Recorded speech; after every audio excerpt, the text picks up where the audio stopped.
We are back with another episode of We Got Your Mail. We're gonna do a lightning round on this one because we just can't wait to get back on the Xbox and try to play some more Call of Duty and Doom. So, Sean, how you feeling tonight, man?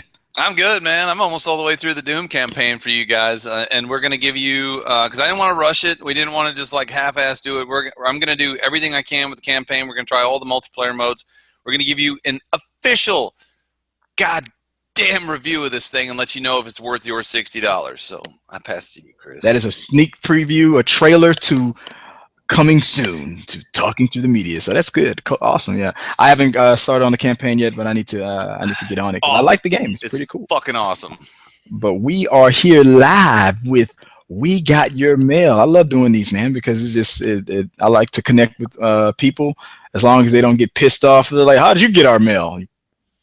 You sent it to us. What the fuck? Yeah, exactly. Yeah, learn how to spell and no. I like giving people a hard time, but for the most part, everybody's pretty good about it. So, they get their question answered. That's the important part. I was surprised. No offense, Collider. They get so much damn mail. They're not going to answer that. They're not answering all. They're not answering it all. And plus, throwing your chip into a barrel full of chips. Sure. Exactly. It's literally like a needle in a stack full of needles. Yeah. But over here at Talking Through the Medias, we treat you with tender love and care. We love you. We do. But let's start off with the very first question. So, again, I'm Chris. This is Sean. This is Talking Through the Medias. This is We Got Your Mail. And now, question number one. And question number one, let me let this boot up for a second. Let me stall for like a couple of seconds here. Comes from a Bertori. I'm sorry if I got the name wrong, but it says, "Hello. Question. I live in a small town in the Midwest. I drove 230 miles to see Star Wars on the best screen I could. I also did it because my local theater could not commit to Disney's demand that if they showed the movie opening weekend, they had to run it for 4 weeks. Do you think that we could see a domestic ticket sale bump because many small town theaters had this issue? Thanks." Now, these big wig movie companies, they do have Warner Brothers, Disney, your major companies. Anything that guarantees that you are technically not an independent film will have stipulations, especially for the big blockbusters. Like if you want us to send you a copy of our film, you have to show it, it's for a certain amount of time on your biggest fucking screen. On your biggest screen, and there's this many screens, and they have all kinds of things worked out for minimums for these local theaters. The bigger franchises can handle it. The smaller franchises a little tougher. But on the flip side of it, there's also a clause that helps the movie theater if the movie isn't doing well. Usually the contracts will also say something like, if the movie doesn't, we'll agree to your 4 weeks or 5 weeks or whatever the weeks are or demand is, but if your movie isn't filling at least 30, 40, 50% on a daily basis, and it's just the numbers are getting worse and worse and worse, then we can pull it early if we want to make room for another film. So there's checks and balances, but small town companies like whatever the theater is that he's talking about, that his local theater couldn't handle the debut of Star Wars when it came out in December. Do you think that if it wasn't for those situations, that the domestic numbers would have been higher than they were? Did Star Wars make $1 billion? It made 2-something billion. Yeah. Oh, that's right. It was $3 billion that they were. Everybody was wondering whether or not it was going to catch up to Avatar. No way. So the question is, do you think that Star Wars would have had more of a domestic output if it wasn't for these strict rules that Disney was putting on the little guy, the little movie theater guy? No, I think it would have made a difference. I think it did phenomenally well. I don't think there's really anything that they could have done to make it do better. I mean, it's Star Wars. Drops the mic. Yeah. Boom. Yeah, I mean, I agree. Yeah, you know what? I agree. You know why? 100% why I agree is because the answer is right there in his message. he was willing to drive 230 miles to go see it, and I would walk by. So, and he saw it. So it sucks for the small town, and I'm sure that there were people who weren't willing to drive 230 miles to go see the movie. So they were like, "Oh, we'll wait for week 2 and go check it out." That's why the drop off probably wasn't that bad, because people waited week 2 after hearing about it. So it's a good question, though. I mean, I'm sure there's a lot of theaters that wishing they could debut the movie, because if there's a small movie chain who can't debut it when it comes out, like those dollar movies, and then all the AMC's and the big wigs around it are, and then that's it. Everybody's already going to see it. That means they're probably not going to come to the smaller chain to go check it out unless it's a discount. I will say, like, in a related manner, I know that I saw an interview and read an article about the fact that the Hateful Eight box office got hurt by Star Wars because a lot of theaters that Tarantino had deals with reneged on their deal so they could get Star Wars in their theater. And I heard the same thing. Yeah, because his film was in, I think it was 70 millimeter. It was in a certain format where they had to go. Nobody cared about that. Well, the point is that he said it's got to be shot on this. It's got to be shown in this screen. And then they gave it to damn Disney, and he was like, "You already told me." Yeah, they're like, "Yeah, but it's that Star Wars, though." You know, they didn't. Yeah, exactly. They don't. You know how much they made at the box office? The Hateful Eight. I thought it was about 87 million or something like that. It was budgeted at 40 million, so you got to imagine that there's another 30-40 million dollars in what? So 80 million. They made about 80 million, and then they made 150 worldwide.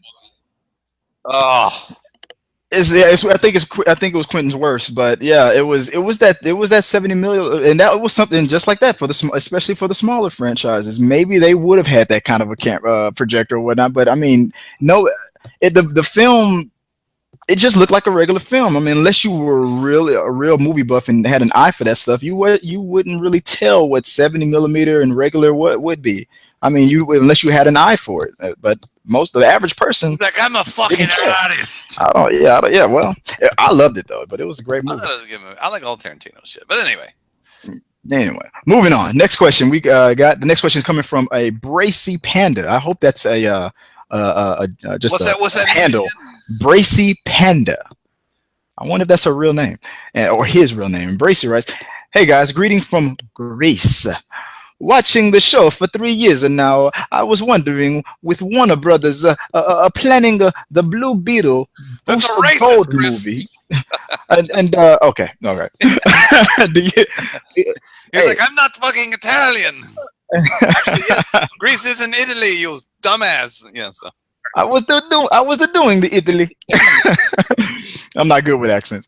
So with Warner Brothers doing the Blue Beetle / Booster Gold movie, do you think that Christian Bale should play the Blue Beetle, Ted Cord? And if so, who do you think should play Booster Gold, his best friend? Now, I know you got the questions in advance. Did you Google the Blue Beetle and Booster Gold, check out what those guys are about? No, unfortunately, I got started, and we'll talk about the other question. I started digging into the other one when I read about it. I couldn't help it.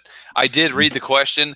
I don't recognize that series. I don't know what it is. But anytime they say Christian Bale, somebody wants Christian Bale to do it. I was like, well.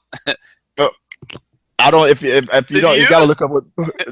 Oh yeah, I know. What is it? Explain it. The Blue Beetle and Booster Gold. So the Blue Beetle is a character in Booster Gold are characters in the DC comic book world. The Blue Beetle was the original version of him, if I remember correctly, was I think it was just a regular guy in a suit, called himself the Blue Beetle. Just I don't know if he had superhuman strength or not, but in the 50s or whatever, he fought bad guys and whatnot. Called himself the Blue Beetle. The modern version of the Blue Beetle is a Hispanic kid who was hit with an alien, like a parasite symbiote, like a venom kind of like suit thing that attached to his back, and it puts a suit over his body, and he has all kinds of weird powers. And the suit can talk to him, and it's very, very touchy. Like the suit can get pissed off if you do or say the wrong thing. But and if the suit ever gets taken off of the boy, he'll die or something like that. It's a symbiotic relationship, but it's an alien suit. So the modern Blue Beetle is it's pretty cool. All kinds of cool weapons. Will transform. He's like a transformer in a way. He's a pretty cool kid. I can answer part of this question. Christian Bale will never agree to do this. Never. I mean, he's already been in a DC movie. He's not going to do any more superhero movies. Exactly. That was the first thing I thought of. And then on top of that, you're talking about the Blue Beetle. Usually, I heard about this movie that Warner Brothers is coming up with. It's like a buddy cop. And Booster Gold is a weird character. Booster Gold is a guy from the. He's just like I don't know if he's an actor or some average Joe or a regular Joe, and he uses future technology and brings it to the past, and because of that technology, he can do things like a superhero. The force field, he can fly and all that stuff. So he tries to come to the present to like make money. He's like a dick. He's on the. If you watch the Justice League cartoons, he's pretty much a dick. Like he's always talking about money. I'm always doing commercials. I came to the past to just get rich. He's talking to Superman like, "Hey, how much did you pull in before taxes?" Stuff like that. It's just all about the money and the fame. It's like Iron Man without the suit. Yeah, but in the end, he does have a good heart. He does do the right thing. So, but it's like a comedy thing, and I'm hoping based on what I can tell. I like the Blue Beetle as a teenager from what I see on the cartoons, but I'm thinking they're going to be grown men, and it's going to be like a buddy cop superhero low budget thing. I don't know much about it. I got to research it, but that's what I've heard. I don't know if you've heard anything about the Blue Beetle and Booster Gold movie. When I read the question, it was like the first time I'd ever heard of it. Never heard of it. Yeah, it's very low key because these two characters are not popular at all. So I'm very surprised that DC's doing it. But hey, if Guardians of the Galaxy can do it, anything's possible nowadays. But again, this is DC, so yeah, but that DC though. The Suicide Squad will tell us a lot on whether or not a Booster Gold Blue Beetle movie will do any good. But look it up, Sean. Trust me, you'll like these characters. Go. This is what I challenge you to do. Go on Netflix. Look up a couple of episodes of the Justice League cartoon, the cartoon series, Justice League Unlimited, and find some episodes with Booster Gold. You'll crack up. That dude is hilarious. So you'll like it. All right, so let's move on to question number. What are we on? Question number 3. Yeah. I think that was question number 2. So question number 3. Question number 3 comes from, I'm going to butcher this one. This is Andres Zaka. Andres Zaka writes, and you were talking about Hateful Eight earlier. Don't you think that the bad Hateful Eight performance in theaters could be because of its length? That's a simple question. Do you think the length of the Hateful Eight contributed to the failure of the Hateful Eight? No. I don't either. I think it was such a well, again, we were just discussing, I think that Disney kind of bullied their way into some of these big cinemas and kind of, of course it's Star Wars, so yeah. I think that the release date was not good for the Hateful Eight. I know it reviewed well, and it was a good movie, but it was very, very violent, and so I don't think that the length of it. I didn't notice how long it was. It was a very long movie, but goes quick. The pace is very good. So and the mystery behind it is so good. I didn't even notice it. I watched it a couple of times actually. I think they should have just released it this summer, honestly. And I think another thing that hurt it, I think there was another Western movie that came out around the same time. I can't remember the name of it, but I know that was a thing. Like the Hateful Eight, and there was another Western that was around the exact same time that came out. So that might have hurt the Hateful Eight a little bit. But I'll have to look that up. The Deep Impact Syndrome. Yeah, exactly. Deep Impact or Armageddon. What was the other? Armageddon. Yeah. Same thing happened with the President movie where Shannon Tatum and Jamie Foxx and then Olympus Has Fallen. Those two movies were jockeying for position, but the one that came out first was the one who scored a sequel. Olympus Has Fallen. All right, so the answer to that, no, I don't think so. All right, moving on to question number 4. Question number 4 comes from Jose Gonzalez. And he says, hello. Love the name. Spelling is where he gives us a warning up front. I have a few movie ideas, like a Scarface movie with Benicio del Toro, a Zelda movie directed by Peter Jackson, and a Vampire Hunter D directed by Guillermo del Toro. Guillermo del Toro. Guillermo del Toro. What do you think about these ideas? So what do you think? And he says, love the show. Okay, so Benicio del Toro Scarface might be interesting. Because they're all working on the Scarface. Yeah, Vampire Hunter D with Guillermo del Toro. No, he wouldn't do it. Well, no, I don't think he would do that. I'm not saying it. I think that should be more like a Netflix movie or a series on Netflix. But I don't. And maybe Guillermo del Toro like executive produces it. And what was the other Because one? I think, Peter if I'm not Jackson? mistaken, I think Guillermo del Toro's last couple of movies, what were they? I don't think they were huge successes. No, like Pacific Rim, it did okay, and then they canceled the sequel. He was, but there was the China sales was what pushed it to pushing it. And the series he was doing with God, I watched it too. The Strain. It's a vampire series again. Another reason why I don't think he would probably want to do this, just because he doesn't want to be typecasted as. And also, he did Blade 2. That was a Guillermo del Toro movie. Another one about vampires. Awesome. That one was cool. I think he might be burned out on that. What was the other one? The Peter Jackson one. Which one was the Peter Jackson? But Zelda. Are we ever going to get a Zelda movie from the video game? The Legend of Zelda. And a lot of people don't know this, but Zelda is actually the girl, the princess. Link is the guy with the sword trying to save. I think that, again, Jackson would not do it, but I think it would be cool to make a Zelda movie.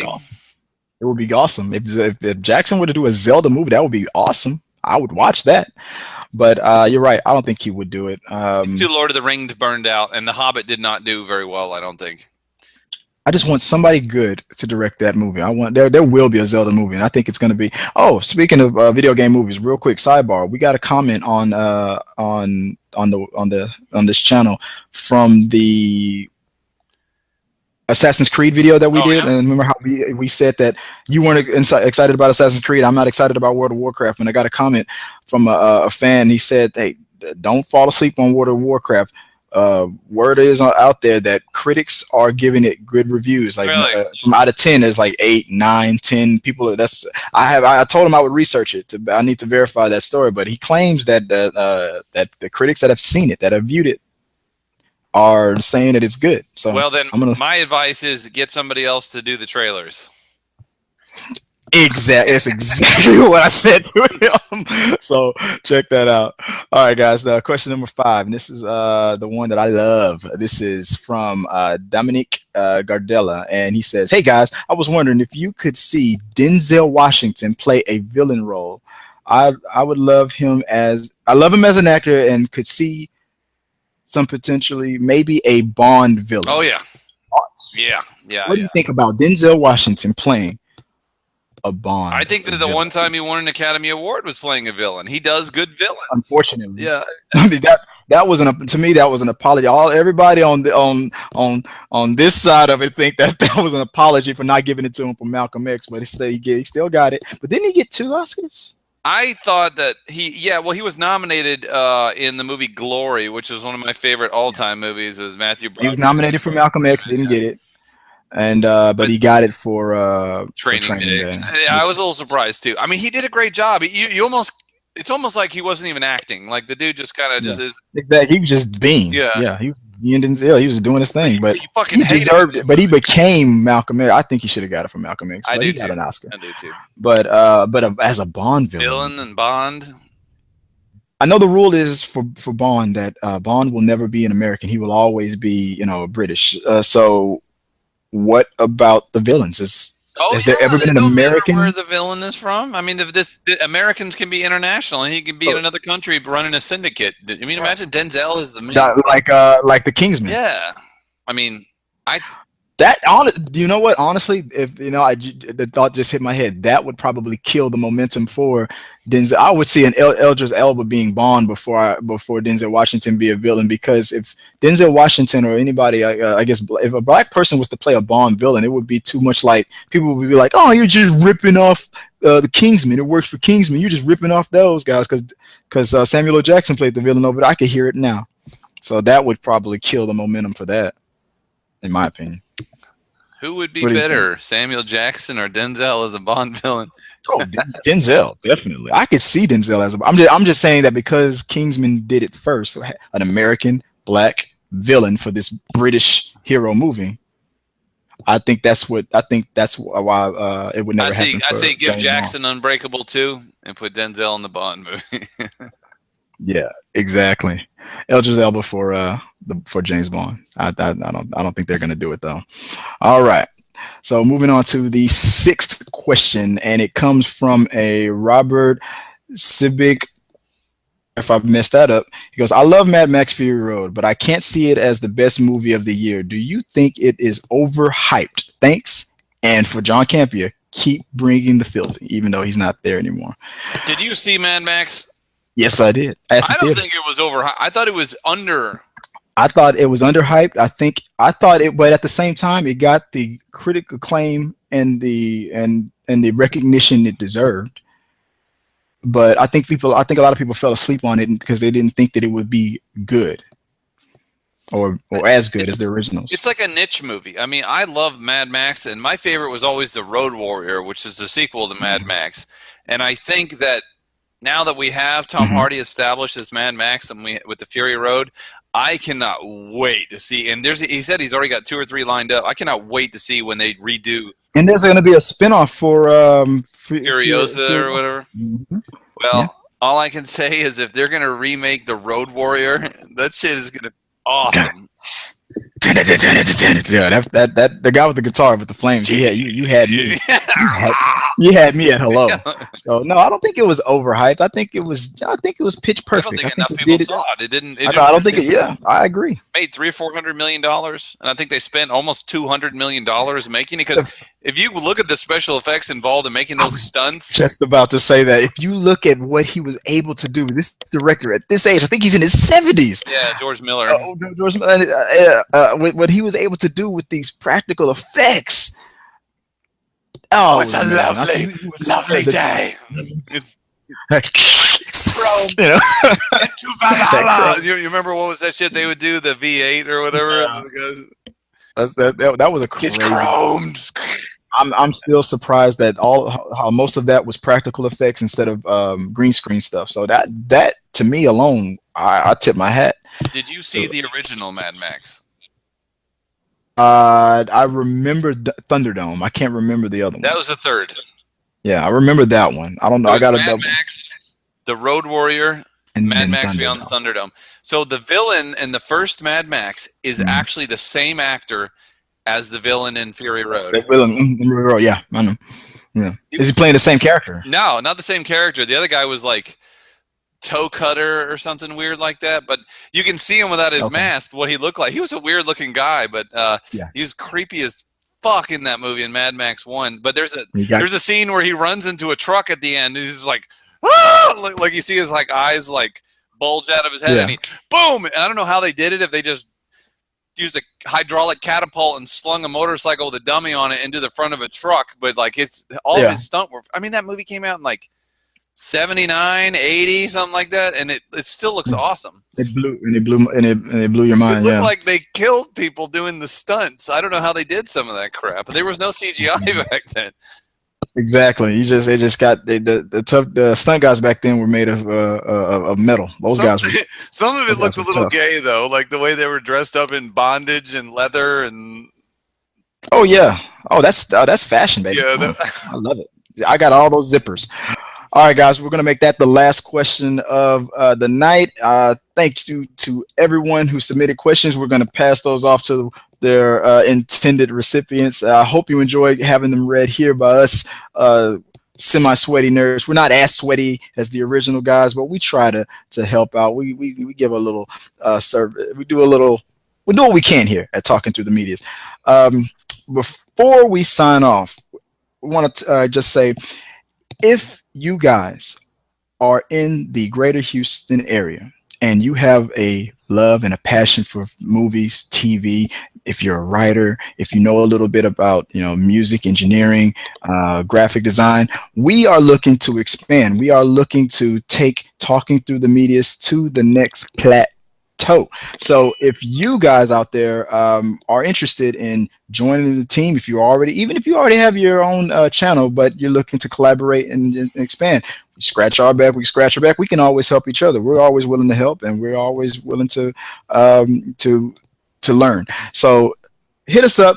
You can reach us on our Facebook page. That's facebook.com /T3 Medias, and you can also reach us through Twitter. T3 Medias at T3 Medias. You can also hit that send message button right here on YouTube, and it emails to us directly. And just let us know if you're interested in. We would love to hear from you guys if you're interested.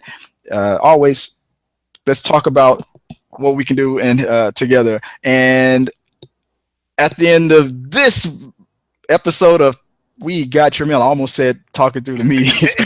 I got confused on what we were doing. As always, hit the subscribe button. Comment. See, we already see everybody. They're already hitting us up right now. Hit the subscribe button. Hit that like button. Share. Let people know that we're out here, guys, because we just love talking about these movies and TV shows and video games. Because just like Sean always says, keep watching the movies, playing the games, and kill the noobs. Peace.